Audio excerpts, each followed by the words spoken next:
My name is Nick Powell.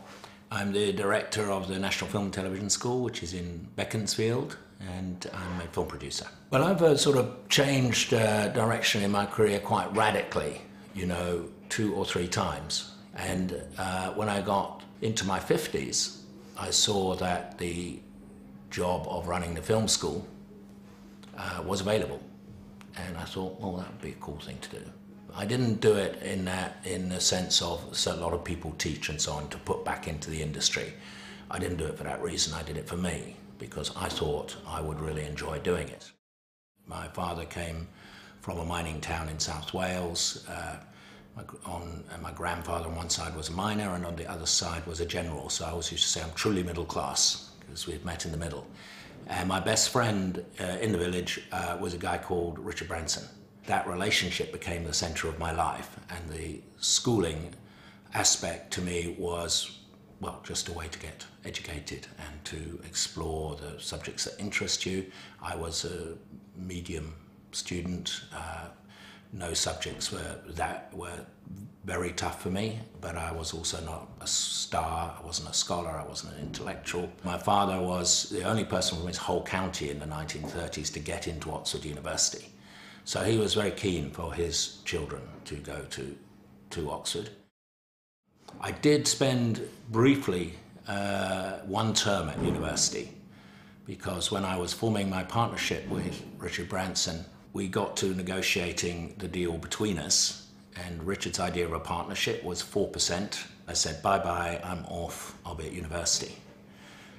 So I went down there, and at the end of the first term, Richard called me and offered me 40%. So in 1969, I returned and worked with Richard.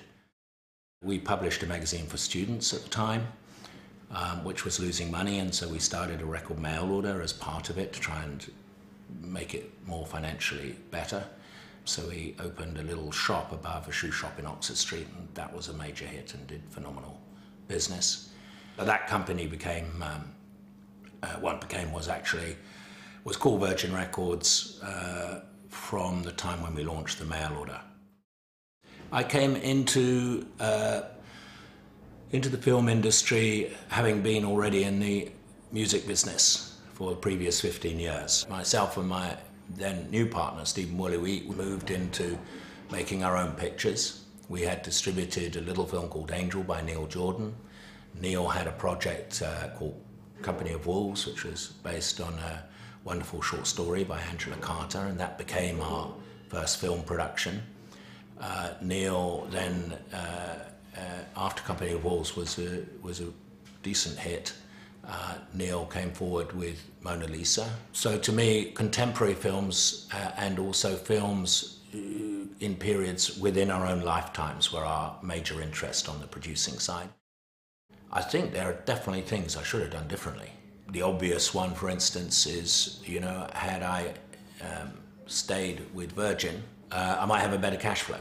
But I've made those choices because I think the most important thing in a career is to feel you're in control, to make choices, and then not to regret making those choices. And when those choices turn out to be wrong, not to be worried about changing them again. I'm not looking ahead to where I'm going to be. I never have. Ever since I got a job on a chicken farm at 15 and then went into partnership with Richard in my late teens, I've really not looked beyond the day, the week. For me, I've always taken each day as it comes and concentrated my energy on making sure it's a great day.